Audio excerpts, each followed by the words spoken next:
Hello mọi người, nay cùng tôi ăn lòng mỡ bò nướng nghe. Chắc cũng 3-4 năm rồi đó mới ăn lại cái món này luôn á. Hồi đó tôi được ăn món này á là tôi ở trên thành phố, đi vô quán kêu lòng mỡ bò nướng, kiểu thấy trong đó menu sao thấy lạ lạ, nhưng mà kêu ra ăn ngon thiệt là ngon. Ở quê mà lên thành phố có biết lòng mỡ bò là gì đâu.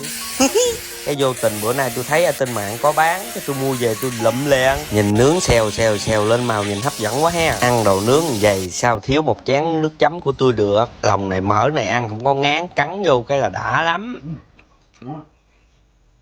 Ai mà đạo mỡ á, theo tôi làm ăn thử đi, ghiền lắm á. Thôi mời mọi người cùng ăn với tôi nghe. Ngon không?